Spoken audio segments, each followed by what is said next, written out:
Graça e paz, meus irmãos, boa noite. Hoje é dia 31 de março de 2020 e nós estamos, pela graça de Deus,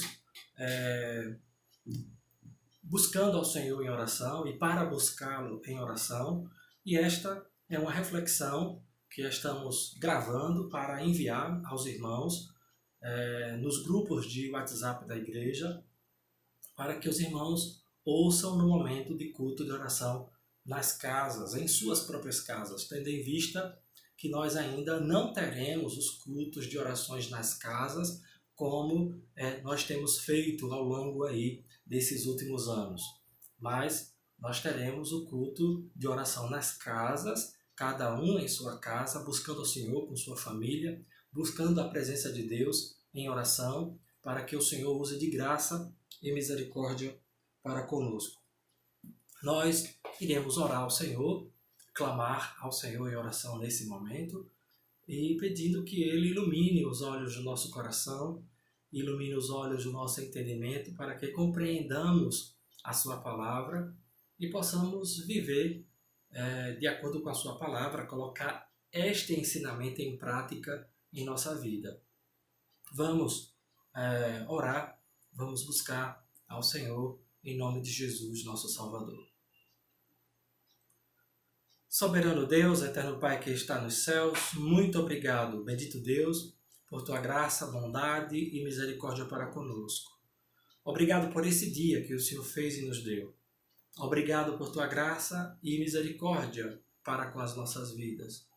Amado Pai, ilumina os olhos do nosso coração para que venhamos contemplar as maravilhas da Tua lei. Ilumina os olhos do nosso entendimento para que venhamos, ajudados pelo Teu Espírito, colocarmos em prática a Tua palavra em nossos corações. Amado Pai, vem nos sustentar, vem nos abençoar, vem nos conceder Teu favor, porque necessitamos de Ti, necessitamos de Tua graça, necessitamos da Tua misericórdia.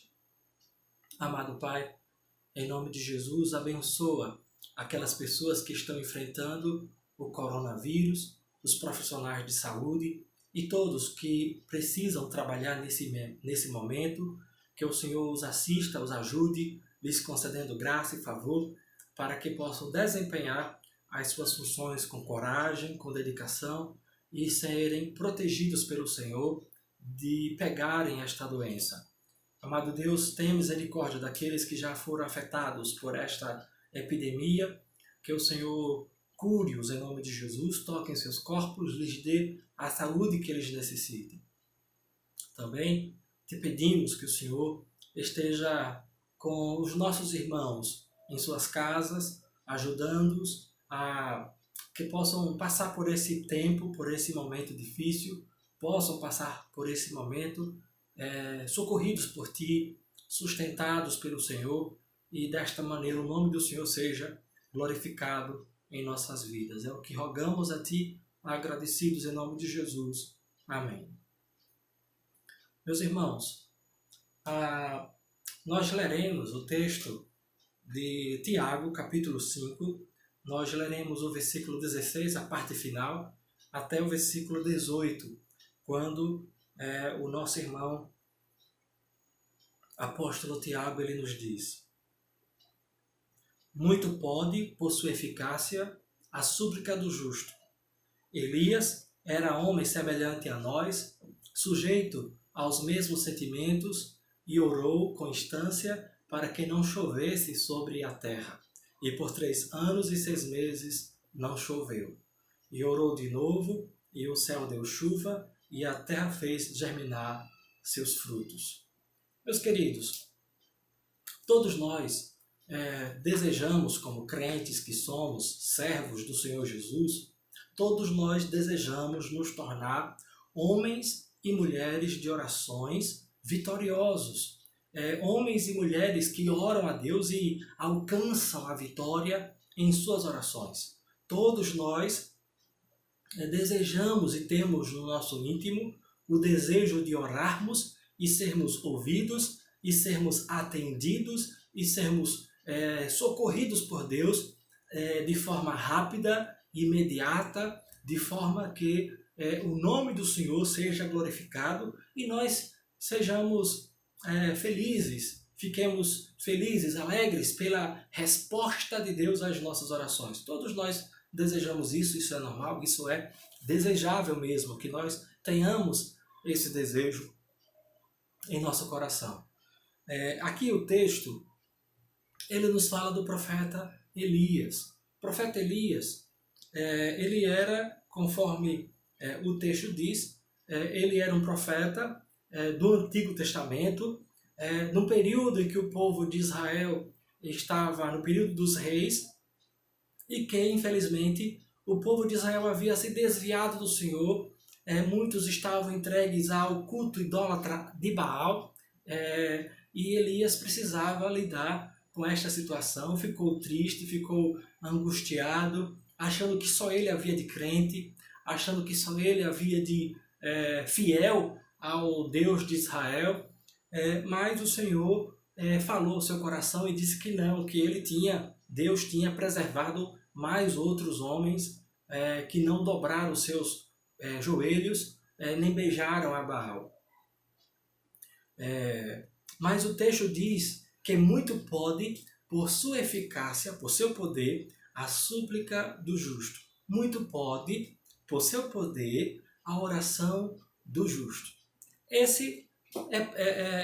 Essa parte do versículo 16 de Tiago é uma porção das Escrituras que todos nós conhecemos, muito citamos, muito pode, por sua eficácia, a súplica do justo. Então, essa verdade, ela não apenas nos impressiona, mas essa verdade nos incentiva a orar, a buscar o Senhor, a clamar a Deus, a suplicar a sua graça e a compreendermos que quando um crente em Cristo Jesus, justificado pela fé em Cristo, quando um crente ora, quando um crente clama, quando um crente busca verdadeiramente ao Senhor, esta pessoa, este justo, justificado em Cristo, a sua oração tem poder. Não porque a oração do justo em si mesma, a oração dele, a oração por si mesma tenha poder, mas porque o justo clama a Deus, o justo clama ao Senhor, e porque o justo clama ao Senhor, que o justificou,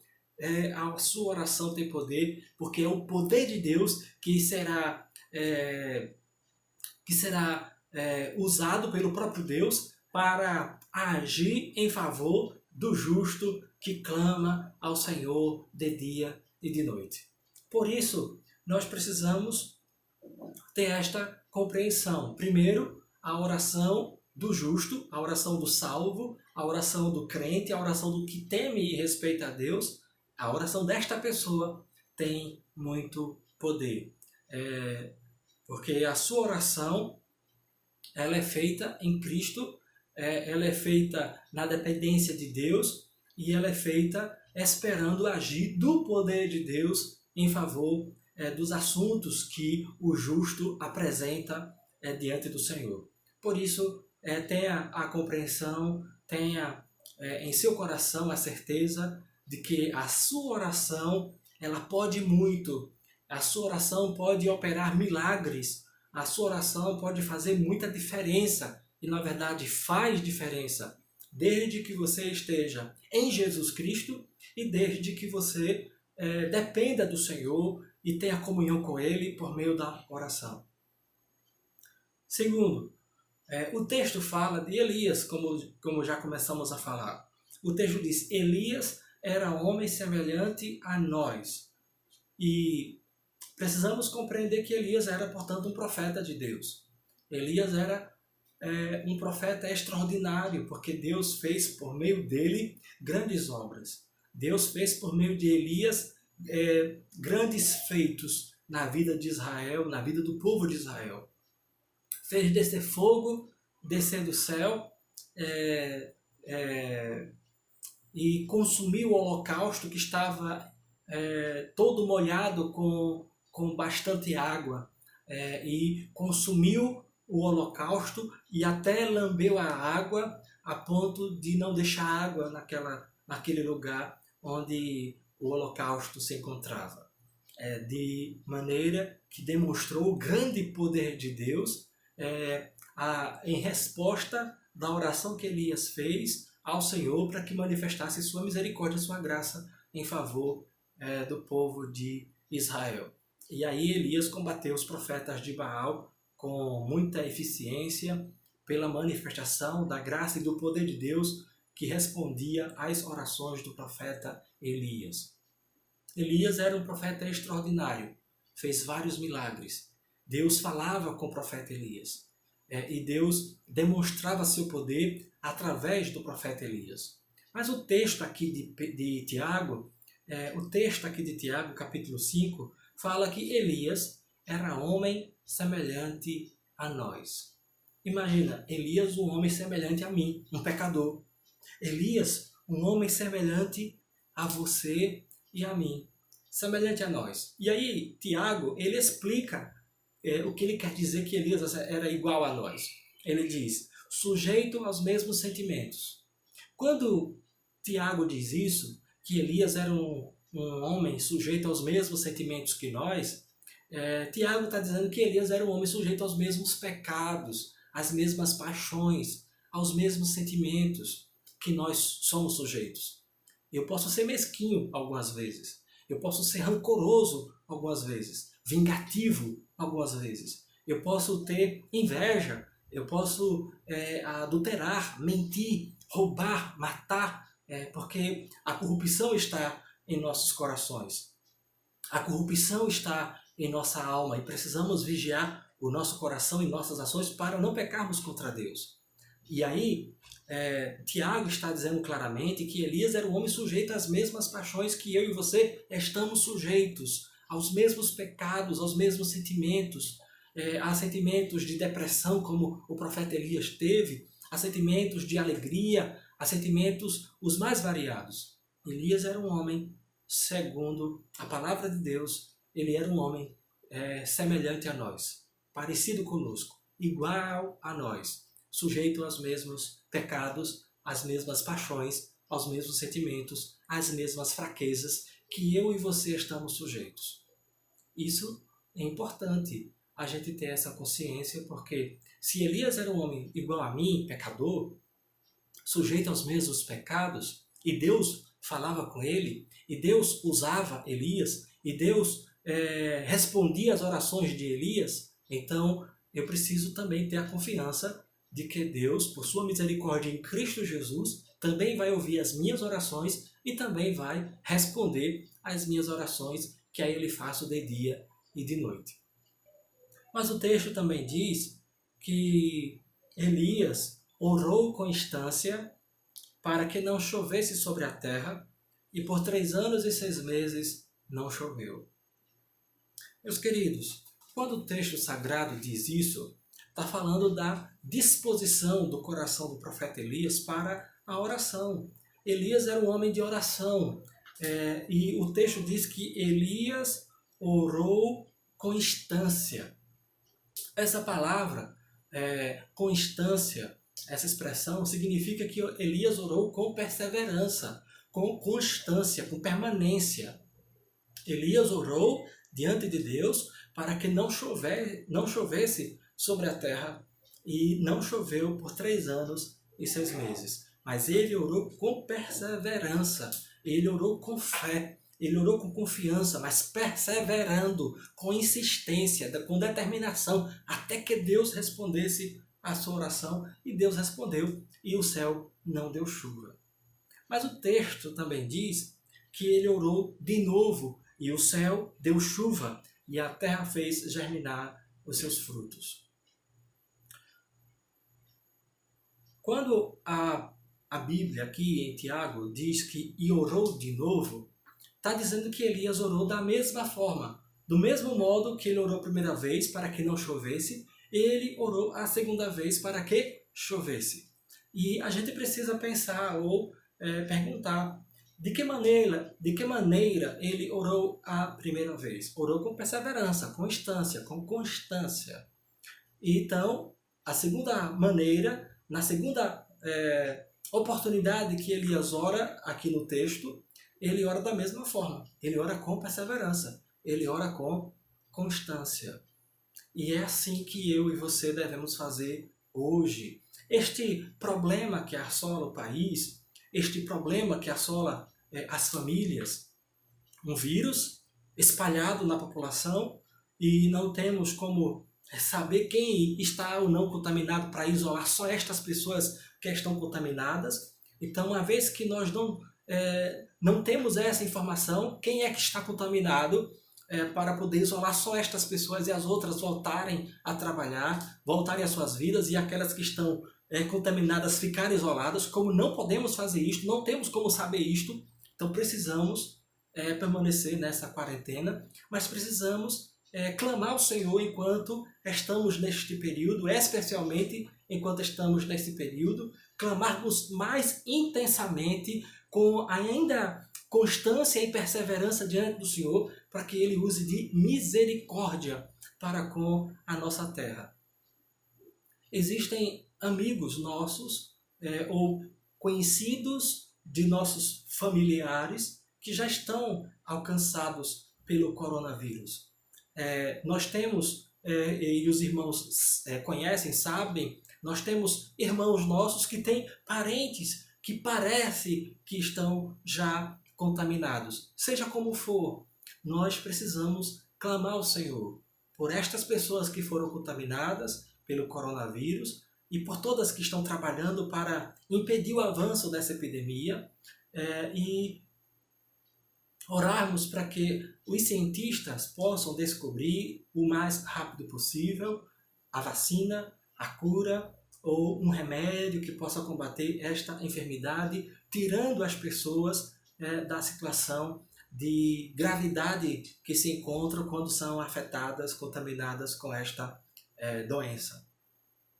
Então, o que devemos fazer é perseverar em oração por nós, pela igreja, pelos nossos irmãos, para que Deus lhes dê graça, lhes dê discernimento, prudência no agir, no falar, na sua conduta, no como se conduzir diante dessa situação, e orarmos para que Deus também conceda saúde a quem está enfermo, saúde para aqueles que estão enfermos com outras doenças, para que possam ter o tratamento devido, e saúde para quem já está afetado com essa pandemia, para que eles também tenham saúde.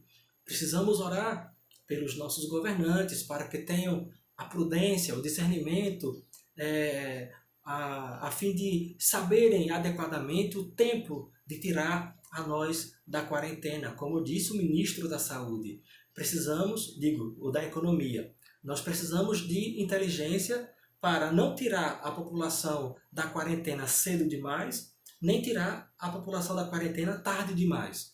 E a gente precisa dessa sabedoria.